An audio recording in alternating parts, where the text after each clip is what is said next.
When people hear the phrase Pope Francis's mansion, they imagine grand halls, golden ceilings, and endless luxury, but the truth, it's nothing like that. Unlike the popes before him who lived in the Grand Apostolic Palace, Pope Francis made a surprising choice. He refused to live in luxury. Instead, he chose a modest residence, Casa Santa Marta, a simple guest house inside the Vatican walls, a decision that shocked many at the time. Why would the most powerful religious leader in the world turn his back on centuries of tradition? Was it just humility or something more? Pope Francis was known for saying, "How I would love a church that is poor and for the poor." His choice of living quarters became a symbol of that belief. No fancy apartments, no royal treatment, just a simple room like any other guest. But here's where the story takes a strange turn. After his passing, Vatican officials quickly sealed off his residence. A place once open and humble was now locked tight. No explanations, no visitors, even high-ranking clergy were turned away. Why? What was inside those walls that needed such protection? Was it just routine protocol, or were they hiding something that could shake the very foundation of the church? This wasn't just about where Pope Francis slept, it was about what he left behind. And as whispers began to spread, people started to wonder, was his simple lifestyle a cover for something far bigger? Let's step deeper into the mystery, because Pope Francis's life of simplicity might not have been as straightforward as it seemed. A life of simplicity, or so we thought. Pope Francis earned the nickname the People's Pope for a reason. From the moment he stepped onto the world stage, he made it clear he wasn't like the popes before him. No lavish ceremonies, no golden thrones, just a man of faith walking among the people. But behind this image of modesty, was there something more? Was his simple lifestyle also a quiet strategy? For years, his choice to live humbly was seen as a reflection of his mission to reform the church, to bring it closer to the poor and the marginalized. His residence at Casa Santa Marta wasn't just a place to sleep, it was a statement. Yet now, with his passing and the sudden sealing of his quarters, many are starting to question what was really happening behind those closed doors. Some Vatican insiders suggest that Pope Francis used his quiet, modest surroundings as a safe haven, a place where plans were made, letters were written, and secrets were kept away from the prying eyes of those resistant to his reforms. As one source hinted, he lived simply, but his thoughts were anything but small. Could it be that the walls of Casa Santa Marta held more than just a pope's belongings? Could they contain the blueprint of a church transformed? The world was about to find out that this wasn't just about a humble room, it was about what that room was hiding. And when Vatican officials sealed it, they weren't just protecting memories, they were guarding something far more powerful. So was this just tradition, or was the Vatican racing to secure secrets that could change everything? Let's uncover what really happens when a pope's residence is locked down, and why this time it felt different. Vatican protocol, or something more? When a pope passes away, certain rituals must be followed. One of them is sealing his residence. It's a tradition meant to protect personal items, letters, and official documents until they are reviewed. But this time something felt off. Normally this process is quiet, almost routine, but when Vatican guards sealed off Pope Francis's quarters, whispers began to spread through Rome. People started asking why the urgency, why the secrecy. Reports began to surface, claims of confidential documents, personal writings, and even a list of names hidden inside. Some say these weren't just any papers, they were plans, radical reforms that Pope Francis never got the chance to reveal publicly. As one Vatican official reportedly said, "What's in there isn't just history, it's the future of the church." And then came the rumors that truly caught attention, documents pointing to a succession plan, ideas for reshaping the church, and bold steps that some in the Vatican might not have wanted to see the light of day. Why were even senior cardinals denied access? What was so sensitive that the Vatican acted faster than usual? The sealing of Pope Francis's residence wasn't just protocol, it felt like a race against time to control information that could spark global debates or even division within the church. But amidst all these whispers, one name kept surfacing again and again, a name tied to these secret plans: Luis Antonio Tagle. So what exactly did Pope Francis leave behind, and why does Tagle's name appear at the center of it all? Let's dive into the heart of the mystery, because hidden within those walls may be a blueprint that could change the church forever, a blueprint for the future. When Vatican officials sealed Pope Francis's modest residence, few expected what would come next: rumors of hidden documents. But these weren't ordinary papers or personal notes. No, according to insiders, what they found was nothing less than a blueprint, a plan that could reshape the Catholic Church forever. Leaked whispers spoke of personal letters carefully written by Pope Francis himself, letters that outlined ideas far More radical than anything, he had announced publicly strategies for reform, detailed visions of a more inclusive church, and perhaps most shocking of all, a list of successors he believed could carry his mission forward. Popes aren't supposed to name their successors, it's against tradition, but Francis was never a man bound by convention. He knew the resistance he faced, he knew that change wouldn't survive without someone bold enough to continue it. As one Vatican source quietly remarked, Francis didn't just hope for change, he planned it, and within those plans one name appeared over and over again: Luis Antonio Tagle. It said that these documents didn't just mention Tagle in passing, they positioned him at the center of a future church, one built on compassion, equality, and modern relevance. If these reports are true, Pope Francis wasn't leaving his legacy to chance, he was guiding it from beyond the grave. But this discovery raises even more questions. Why were these documents hidden? Were they meant to be revealed in time, or were they kept secret to avoid immediate backlash from conservative factions within the Vatican? And if Tagle really was part of this secret vision, what does that mean for the Church's next chapter? One thing was clear: these weren't just papers, they were a silent revolution waiting for the right moment to ignite. But who exactly is the man at the heart of this hidden plan? Why did Pope Francis place so much trust in him? Let's turn the spotlight onto the quiet figure standing in the shadows: Luis Antonio Tagle, the protege in the shadows. For years, Luis Antonio Tagle walked the halls of the Vatican without drawing too much attention. Humble, soft-spoken, and deeply connected to the people, he was never one to seek the spotlight, but someone noticed him, someone who mattered. Pope Francis Tagle's journey from the busy streets of Manila to becoming one of the most trusted figures in the Vatican wasn't by accident. It was the result of shared values, quiet conversations, and a bond built on a mutual vision for a church that serves, not rules. Many called him the Asian Francis, a nickname that spoke volumes. Like Pope Francis, T believed in humility over hierarchy, compassion over control, and behind closed doors the two reportedly held countless private meetings discussing not just the present but the future. As one insider revealed, Francis saw in Tagle not just a cardinal but a continuation of his dream. Over time, Tagle was entrusted with sensitive missions, global outreach, and reforms that aligned perfectly with Francis's ideals. It became clear to those watching closely Tagle wasn't just another church leader, he was being prepared, but prepared for what now? With the discovery of those hidden documents, the picture becomes clearer. Tagle wasn't just a trusted advisor, he was possibly the chosen one to carry forward a quiet revolution. Yet Hegel never spoke of ambition, he never hinted at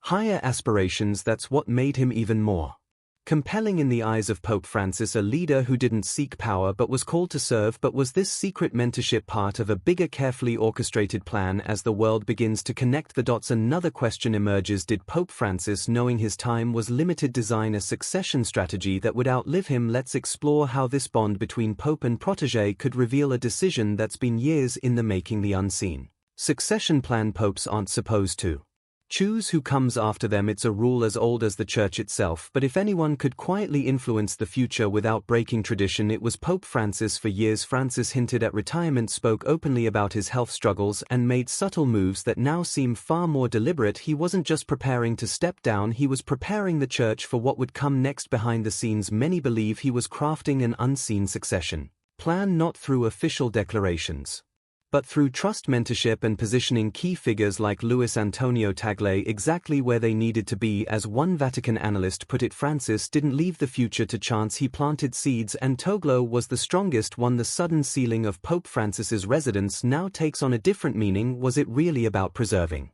personal belongings, or was it about protecting sensitive plans that could reveal just how carefully Francis had shaped the path ahead? If these hidden documents confirmed that Tagle was at the center of this strategy, it could explain everything: the private meetings, the rapid rise of Tagle within Vatican ranks, and the urgency to secure Francis's quarters after his passing. But such a plan wouldn't come without risks. Powerful factions within the Church would do anything to keep control, and a successor like Tagle, known for progressive values, would threaten the old guard. Could this be why the Vatican moved so swiftly to manage how and when these revelations would come to light? Now the world watches and waits. Was Pope Francis's quiet strategy enough to ensure his vision survives, or will resistance from within bury his plans alongside him? One thing is clear: if Tagle truly is the Pope's chosen successor, then his mission is far greater than anyone imagined. But what exactly is that Mission, and is it reform revolution or a dangerous risk? Let's uncover what Tegel is really being asked to finish: reform revolution or risk. If the whispers coming from behind Vatican walls are true, if Luis Antonio Tagle really is at the center of Pope Francis's secret plan, then he's not just stepping into a new chapter of leadership, he's stepping onto a tightrope stretched between history and the future, and there's no safety net below.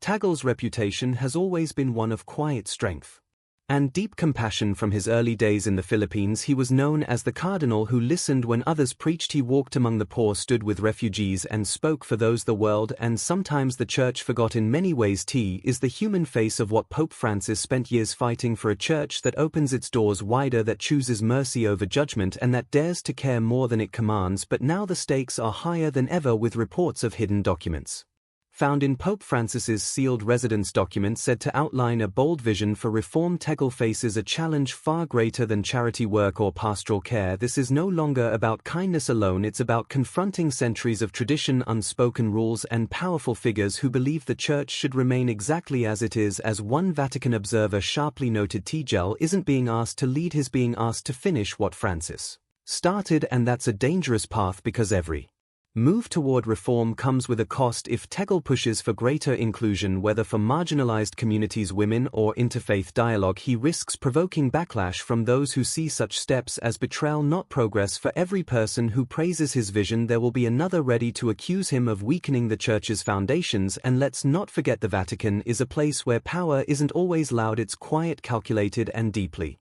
entrenched. Tegel would be walking into a battlefield where smiles hide resistance and tradition is wielded like a weapon. So what exactly is this mission? Is it simply reform, a gentle evolution of the church's role in modern society, or is it something far more daring, a silent revolution hidden behind the language of compassion but destined to upend structures that have stood for over 2 millennia? Either way, it's a risk few would dare to take, but for Tegel, backed by Pope Francis's trust, and perhaps bound by his final wish, stepping away may no longer be an option. This is no longer about personal choice, it's about responsibility, one that could define the future of the Catholic Church. But make no mistake, not everyone is standing behind Tegel, ready to support this vision. In fact, while the world watches with hope, forces within the Vatican are already preparing their defense, because where there's talk of revolution, there's always resistance. Let's pull back the curtain and examine the silent opposition growing within the heart of Rome, a force determined to stop Taylor before he even begins. The Vatican's silent resistance. For every voice calling for progress, there's always a quieter, more calculated voice whispering, "Not so fast."